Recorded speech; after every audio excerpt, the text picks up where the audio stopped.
जय जगन्नाथ दर्शक बंधु जीके ओडिशा यूट्यूब चैनल को बहुत बहुत स्वागत। यही स्मरणीय गुरु नानक जयंती रे मोर समस्त भाई और भौणी माननकु ढेर सारा शुभेच्छा और अभिनंदन। धन्य धन्य नानक गुरुजी सत्य और धर्मर मार्गदर्शक। अंधारु आलोक देखाइबा अधर्मरु धर्म रास्ता को जीवा गुरु नानकंकर मार्गदर्शिका थिला। आसंतु जानिबा मानव कल्याण पाई जन्म होइथिबा अलौकिक पुरुष गुरु नानकंक विषय रे किछि गुरुत्वपूर्ण कथा। गुरु नानक जने धर्मर गुरु थिले। जेतेबेले राजा माने प्रजा मानक उपरे अत्याचार करुथिले,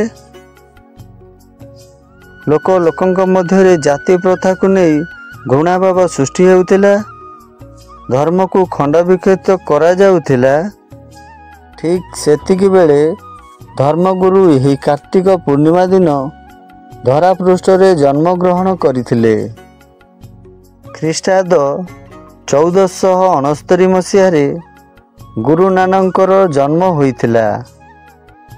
माँ तृप्तिंकर कोଳରେ जन्म ग्रहण करी गुरु नानक निजको धन्य मन कहूथिले।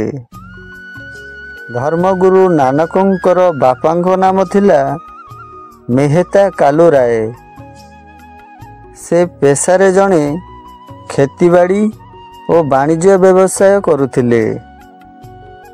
गुरु नानकंक जन्म उत्सव रे महान विद्वान पंडित गोपाल दास भविष्यवाणी करी कहिथिले जे ए एक विस्मय बालक।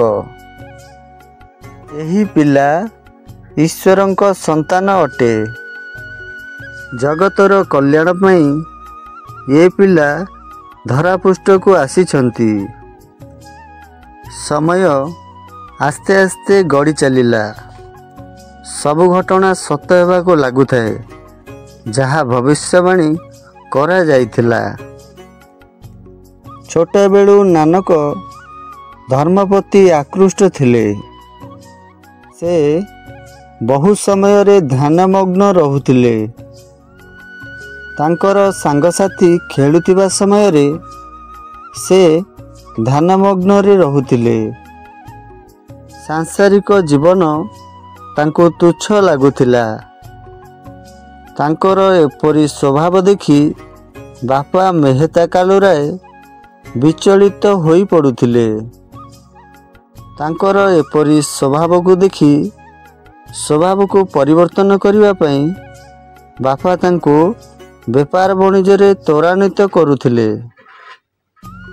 बापा तांको 20 टंका देइथिले। आउ से 20 टंकार से धार्मिक व्यापार करथिले। नानक सेही 20 टंकार धार्मिक गुरु और असहाय लोकं को खाइबा को देई धार्मिक गुरु बनी जाइथिले। कुहा जाए जे नानक प्रभु जगन्नाथंकर प्रिय भक्त थिले। नानकंकर एपरी भक्ति और स्मरण बल से जगन्नाथं को दर्शन करिवार सौभाग्य लाभ करथिले। नानकंकर एपरी धार्मिक काम को देखि समग्र पंजाबवासी तांको धर्म गुरु नाम रे पूजा करुथिले। आपण मानंकु एही धर्म गुरु नानकंकर जीवन कहानी वीडियोटी केमिति लागिला कमेंट करी आपनक मतामत निश्चय जणाइबे। रहुची देखा हेबो परवर्ती वीडियो रे।